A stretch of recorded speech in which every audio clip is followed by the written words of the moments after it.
बिस्मिल्लाहिर्रहमानिर्रहीम, अस्सलाम वालेकुम। Welcome to my channel. मेरा नाम जाहिद बशीर है और हमारा जो कोर्स है वो अभी चल रहा है C++। तो आज के हम इस लेक्चर में जिस टॉपिक पे बात करेंगे वो हमारा होगा स्विच स्टेटमेंट। जैसे कि हमने लास्ट लेक्चर में लूप्स देखे थे कि लूप्स क्या होते हैं, फिर पहले हमने while loop, do while loop और फिर फॉर लूप की बात की। उससे पहले हमने एक टॉपिक हमारा जो था वो हमने डिस्कस किया था इफ़ स्टेटमेंट और इफ़ एल्स का। और हमारा जो आज का लेक्चर है स्विच स्टेटमेंट, ये बेसिकली रिलेट करता है इफ़ स्टेटमेंट या इफ़ एल्स स्टेटमेंट या इफ़ एल्स कंडीशन से। तो इसका उससे रिलेशन ये है कि बेसिकली इसमें भी हमारे पास कुछ कंडीशंस आती हैं, हमने कंडीशंस को देखते हुए स्विच स्टेटमेंट को अप्लाई करना होता है। लेकिन इसमें और इफ़ एल्स स्टेटमेंट में फ़र्क ये है कि अगर हमारे पास कहीं पे एक से ज़्यादा कंडीशंस हमने अप्लाई करनी होती हैं, एक से ज़्यादा हमारे पास केसेस आ रहे होते हैं, काम एक हो रहा होता है लेकिन उसके अंदर कंडीशंस काफ़ी सारी आ रही होती हैं। तो एक तो उसका तरीका ये था कि हम या तो इफ़ को बार बार इस्तेमाल करें या इफ़ एल्स को बार बार स्टार करें, या उसके अलावा हमारे पास एक और चॉइस है कि हम वहाँ पे स्विच स्टेटमेंट का इस्तेमाल भी कर सकते हैं, जो कि मेरे हिसाब से इफ़ एल्स या इफ़ से बेहतर है। तो आज के इस लेक्चर में बात करेंगे स्विच स्टेटमेंट की। तो सबसे पहले हम स्विच स्टेटमेंट का सिंटैक्स लिखते हैं कि आखिर स्विच स्टेटमेंट का सिंटैक्स क्या है और इसमें क्या क्या चीज़ें मौजूद हैं और हम इनको किस तरह यूज़ करेंगे। तो सबसे पहले हम स्विच स्टेटमेंट का सिंटैक्स लिखते हैं, उसके बाद हम उसको एक मज़ीद एग्जाम्पल के साथ उसकी कोडिंग भी करेंगे और देखेंगे कि ये वर्क किस तरह करता है। तो चलिए सबसे पहले हम इसका सिंटैक्स लिखते हैं। तो स्विच स्टेटमेंट का सिंटैक्स कुछ हमारे पास यूँ होगा कि सबसे पहले हम क्या करेंगे कि स्विच का कीवर्ड यूज़ करेंगे, उसके अंदर बाद ब्रैकेट्स, जैसा कि हम पहले भी इस टॉपिक पे बात कर चुके हैं कि जब भी हम किसी फंक्शन का इस्तेमाल करेंगे तो फंक्शंस की पहचान ये होगी, फंक्शन के नाम के साथ हम स्मॉल ब्रैकेट्स का इस्तेमाल करेंगे। तो यहाँ पे भी सेम वही चीज़ है, क्योंकि हमारे पास स्विच जो कि एक फंक्शन है और हम इसके साथ स्मॉल ब्रैकेट्स, जिस तरह हमने फॉर लूप, वाइल या डू वाइल लूप, इफ़ या इफ़ एल्स स्टेटमेंट के साथ यूज़ किया था, तो हम इसके साथ भी स्मॉल ब्रैकेट का यूज़ करेंगे। सेम उसी तरह हम इन ब्रैकेट्स के अंदर कंडीशन अप्लाई करेंगे।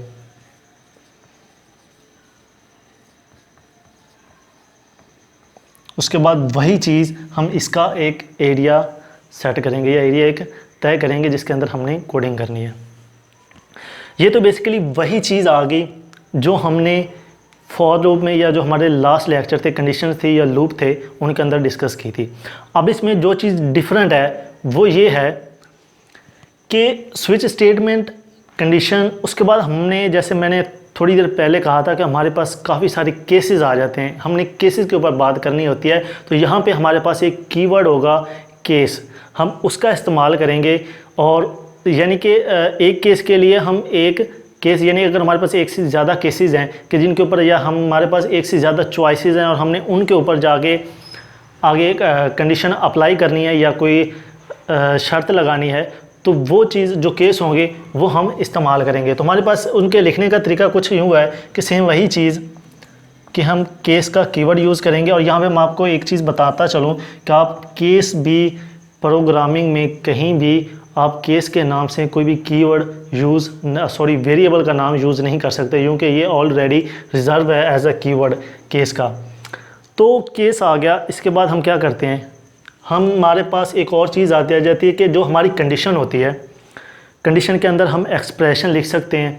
उसके बाद कोई अगर होल नंबर है, इंटीजर है, तो हम वो भी लिख सकते हैं। लेकिन एक चीज़ का ख्याल रखना है कि कंडीशन के अंदर हम यहाँ पे कोई रियल नंबर नहीं, यानी कि कोई पॉइंट में हमारे पास अगर कोई नंबर है 2.5, इस तरह का हम कोई भी नंबर नहीं लिख सकते।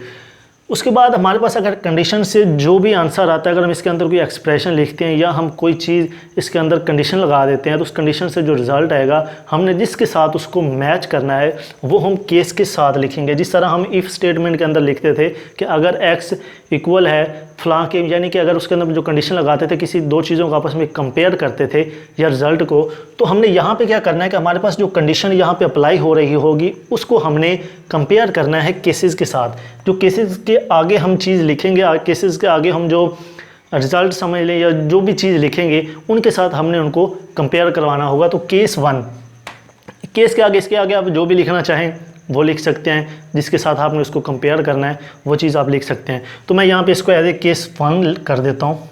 और इसके आगे हम कॉलन का इस्तेमाल करेंगे। चूँकि हम पहले हर स्टेटमेंट के लास्ट में सेमी कॉलन का इस्तेमाल करते हैं, तो आपने यहाँ पे एक चीज़ का ख्याल रखना है कि केस के आगे हम सेमी कॉलन नहीं बल्कि कॉलन का इस्तेमाल करेंगे।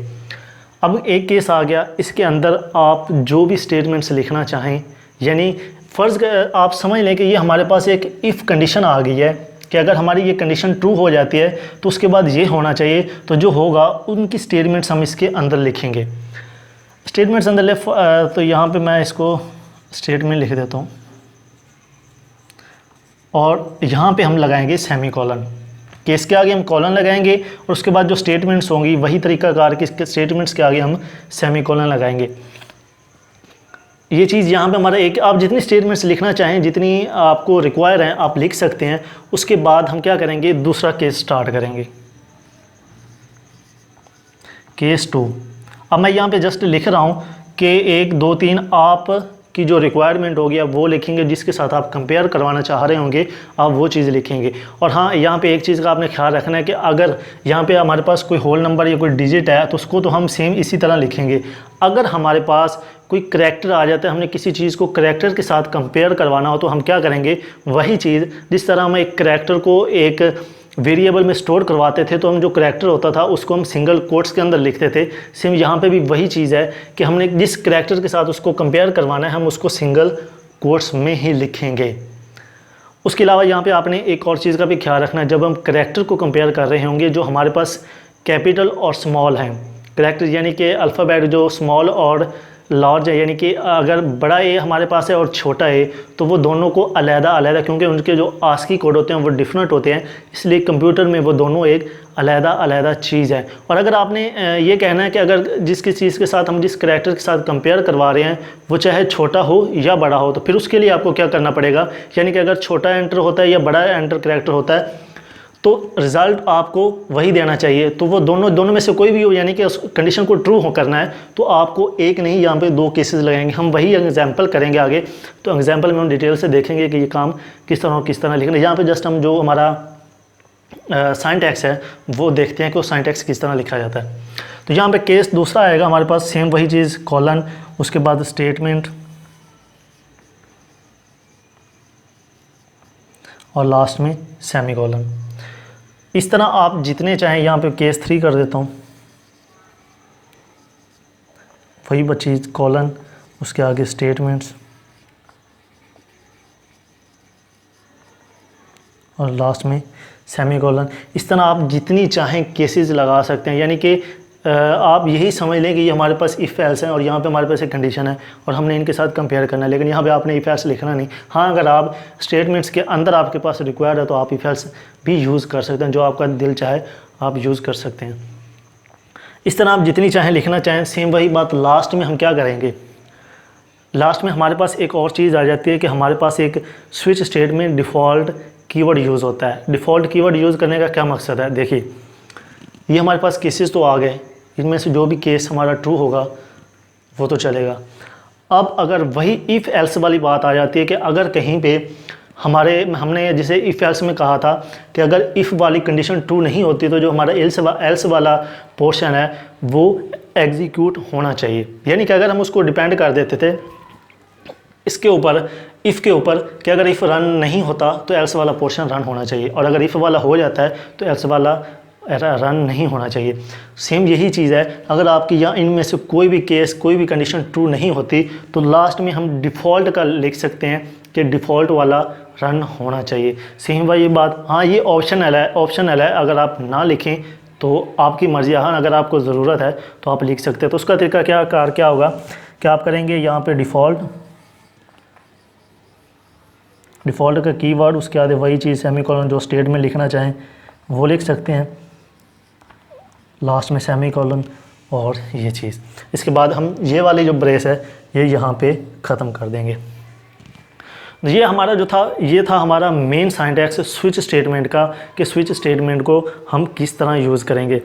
अब यहाँ पे जो एक मेन चीज़ नोट करने वाली है वो ये है कि अगर हमने यहाँ पे केसेस को तो मतलब लिख दिया है कि हमारे पास इतने केस, हमारे पास इतनी सिचुएशन आ सकती हैं कि हमारे पास इतनी चॉइसेस आ सकते हैं कि हम उनमें से कोई भी चीज़ चूज़ कर सकते हैं जी। तो यहाँ पे एक और मसला ये भी पेश आएगा, जिस तरह मैंने कहा था कि आप देखें अगर यहाँ पे पहली कंडीशन हमारी ट्रू हो जाती है, हमारा पहला केस ट्रू हो जाता है, उसके अंदर आएगा, अंदर वाली स्टेटमेंट को वो एग्जीक्यूट करेगा। एग्जीक्यूट करने के बाद वो क्या करेगा कि नीचे वाले केसेस भी ऑटोमेटिकली वो क्या करेगा, एग्जीक्यूट कर लेगा और वो उनका रिज़ल्ट जो भी होगा वो डिस्प्ले करवा देगा। तो लेकिन ये तो हमारे लिए बेहतर नहीं है, क्योंकि हमारा अगर केस यहाँ पे मुकम्मल हो गया, हमारा काम यहीं पे हो गया, तो वो नीचे वाली स्टेटमेंट्स उसको एग्जीक्यूट नहीं करनी चाहिए। तो उसके लिए क्या करेंगे, उसके लिए हमारे पास एक कीवर्ड है ब्रेक का, हम वो यूज़ करेंगे। वो ब्रेक का कीवर्ड कहाँ पे यूज़ करेंगे, जब हमारी स्टेटमेंट्स सारी मुकम्मल हो जाएंगी तो केस के अंदर ही अगला केस स्टार्ट करने से पहले हम लास्ट में ब्रेक का कीवर्ड यूज़ करेंगे और लास्ट में सेमीकोलन लगाएंगे। इसी तरह आप सब में इस्तेमाल कर लें।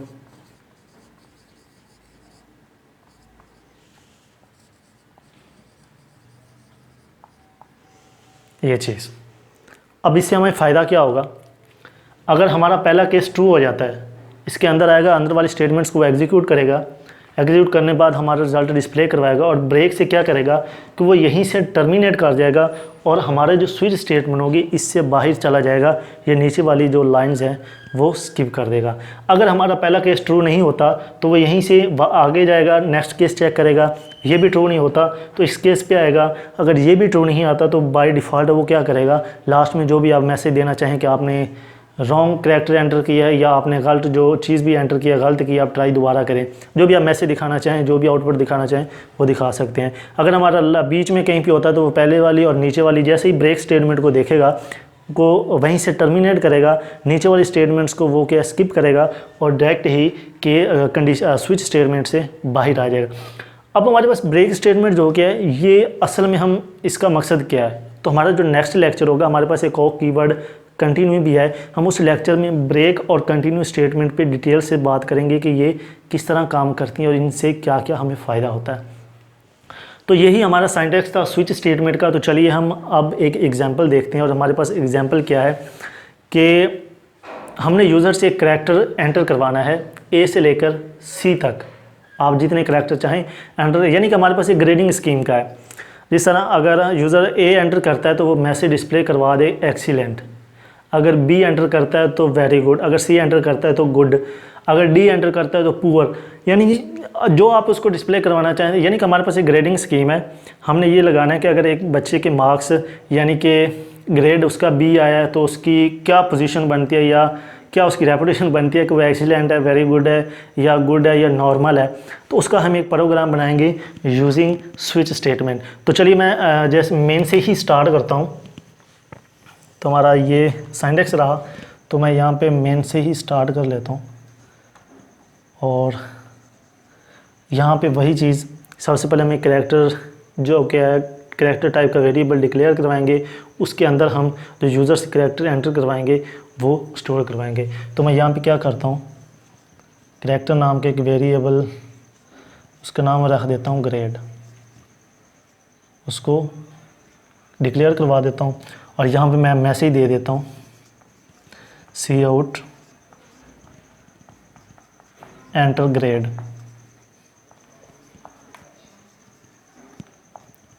लास्ट में सेमीकोलन और उसको मैं सीन करवा देता हूँ ग्रेड में और लास्ट में सेमीकोलन। अब यहाँ पे ये तो सिंपल सी बात है कि मैंने करैक्टर टाइप का वेरिएबल डिक्लेयर करवा रहा है, एक मैसेज दिया है कि आप ग्रेड एंटर करें, यूज़र कोई भी करैक्टर एंटर करेगा और वो हम स्टोर करवा लेंगे ग्रेड में। अब बात आती है स्विच स्टेटमेंट की, तो सेम वही सिंटैक्स को देखते हुए हम उसको अप्लाई करेंगे। सबसे पहले क्या करेंगे, हम स्विच का कीवर्ड यूज़ करेंगे, उसके बाद ब्रैकेट्स कंडीशन। अब हमने कंडीशन की बात करते हैं तो कंडीशन पे हमारे पास एक्सप्रेशन भी है जो आपकी रिक्वायरमेंट आप लिख सकते हैं, क्योंकि यहाँ पे हमारे पास ग्रेड की बात हो रही है, जो यूज़र से हम एंटर करवा रहे हैं उसी चीज़ को हमने आगे जाके केसेस में कंपेयर करवाना है, तो मैं यहाँ पे ग्रेड को ही लिखूँगा। और ये कर्ली ब्रेस स्टार्ट करेंगे। अब बात आती है केसेस की, सेम वही चीज़ कि मेरे पास केस है। हाँ, करैक्टर की बात आती है तो करैक्टर की मैंने कहा था कि जब भी कहीं भी हम करैक्टर को कंपेयर करवाएंगे या करैक्टर को स्टोर करवाएंगे तो हम उसको सिंगल कोट्स के अंदर लिखेंगे। तो यहाँ मैं सिंगल कोट्स के अंदर लिख देता हूँ कैपिटल ए और लास्ट में वही चीज़ कॉलन का इस्तेमाल करेंगे। अब देखिए यहाँ पे अगर यूज़र कैपिटल ए एंटर करेगा तो क्या होगा, कंडीशन हमारी ट्रू हो जाएगी। अगर वो स्मॉल एंटर कर देता, स्मॉल ए एंटर कर देता तो क्या होगा। देखिए अगर प्रोग्रामिंग में देखें तो प्रोग्रामिंग की नज़र में, कंपाइलर की नज़र में कैपिटल ए और स्मॉल ए ये दोनों डिफरेंट चीज़ें हैं, दोनों का आस्की कोड डिफरेंट है, इसलिए उनके लिए ये डिफरेंट चीज़ें हैं। अगर आप चाह रहे हैं अगर वो ए एंटर करेगा कैपिटल तो ये तो हमारा केस हो जाएगा ट्रू, अगर वो स्मॉल ए एंटर करता है तो ये केस हमारा ट्रू नहीं होगा, वो नेक्स्ट केस चेक करेगा, तो वो कंडीशन इस तरह कोई भी ट्रू नहीं होगी। तो हम चाहते हैं कि अगर वो स्मॉल एंटर करे या कैपिटल ए करे तो कंडीशन ट्रू होनी चाहिए। तो फिर हम क्या करेंगे कि हम एक केस और इस्तेमाल करेंगे। यहाँ पे सेकंड केस आप इस्तेमाल कर सकते हैं, उसके अंदर हम स्मॉल ए लिख देते हैं, यहाँ पे कॉलन। इस तरह आप जितने केस चाहें मतलब आप अप्लाई कर सकते हैं। इसके बाद इसके अंदर आ जाए, मैं सी आउट करवा देता हूँ, एक्सीलेंट,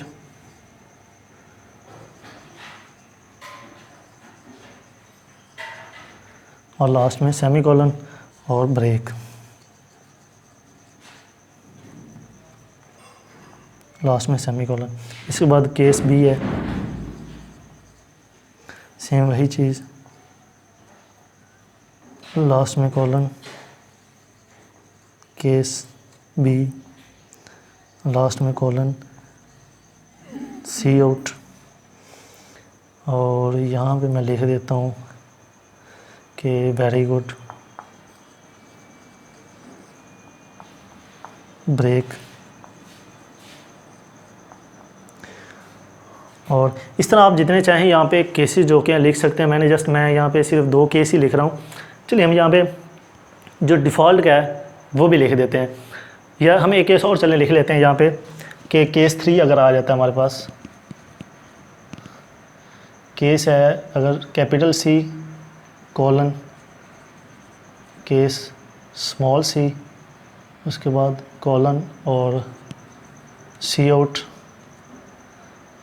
जस्ट गुड हम करवा देते हैं इसको, लास्ट में सेमीकोलन, और ये यहाँ से ब्रेक हो जाएगा, आगे सेमीकोलन। उसके बाद हम डिफ़ॉल्ट का कीवर्ड यूज़ कर लेते हैं, डिफ़ॉल्ट के लास्ट में भी हम कॉलन का इस्तेमाल करेंगे। और मैं यहाँ पे मैसेज प्रिंट करवा देता हूँ कि अगर वो कोई और कैरेक्टर एंटर करता है तो मैं कहता हूँ कि जी प्लीज़ एंटर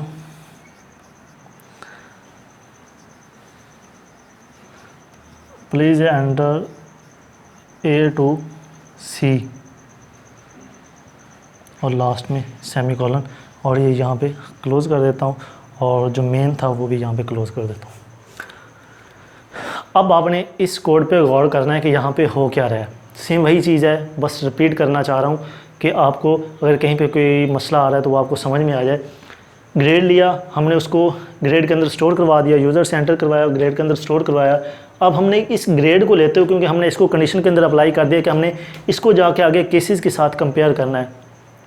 अगर हम यहाँ पे कोई एक्सप्रेशन लिख देते हैं तो एक्सप्रेशन को वैल्यूएट करने के बाद उसका जो रिज़ल्ट आएगा उस रिज़ल्ट को इन केसेस के साथ वो कंपेयर करेगा। क्योंकि हमारे पास यहाँ पे डायरेक्ट ही ग्रेड है और ग्रेड के अंदर हमने कैरेक्टर स्टोर करवाया है, तो वो उनको इनके साथ कंपेयर करेगा। और इन ये 2 चीज़ें जो मैंने आपको कहा है कि आपने इनका ख्याल रखना है कि ये दोनों अलहदा चीज़ें हैं। अगर आपको इनको दोनों को लिखना चाहें तो आपको दोनों के लिए अलहदा केसेस बनाने पड़ेंगे। अगर वो ए एंटर करता है तो प्रिंट करवा देगा एक्सीलेंट, अगर बी एंटर करता है तो प्रिंट करवा दे गुड, और अगर सी एंटर करता है तो प्रिंट करवा दे अगर बी करवाता है तो वेरी गुड, अगर सी करवाता है तो गुड प्रिंट करवा देगा। उसके बाद अगर इन तीनों में से कोई भी नहीं होता तो क्या करे कि डिफ़ॉल्ट में जाके सी आउट करा के उनको मैसेज दे दे कि please enter A to C। और ब्रेक का जैसे कि मैंने कहा था कि अगर इनमें से कहीं पे कोई केस हमारा कोई कंडीशन केस हमारा ट्रू हो जाता है तो वो उसको एग्जीक्यूट करने के बाद वहीं से ब्रेक करेगा और जो स्विच स्टेटमेंट है उससे बाहर चला जाएगा, और स्विच के बाद वाला जो हमारा प्रोग्राम होगा उसको रन करेगा। तो आज का हमारा लेक्चर जस्ट ये स्विच स्टेटमेंट का था कि स्विच स्टेटमेंट क्या होती है और ये हम किस तरह इस्तेमाल करते हैं। तो हमारा जो नेक्स्ट लेक्चर होगा उसमें मैंने कहा था कि ये ब्रेक और हमारे पास एक कंटिन्यू स्टेटमेंट है, और उन दोनों पे बात करेंगे कि वो क्या हैं और इन दोनों में फ़र्क क्या और ये किस तरह मज़ीद काम करती हैं। और उसके बाद हम इंशाल्लाह फंक्शंस को स्टार्ट करेंगे। तो इंशाल्लाह नेक्स्ट लेक्चर में मिलते हैं। और अगर आपको कहीं पे कोई प्रॉब्लम है तो आप कमेंट के ज़रिए या मेल के ज़रिए भी पूछ सकते हैं। तो इंशाल्लाह नेक्स्ट लेक्चर में मिलते हैं। अल्लाह हाफ़िज़।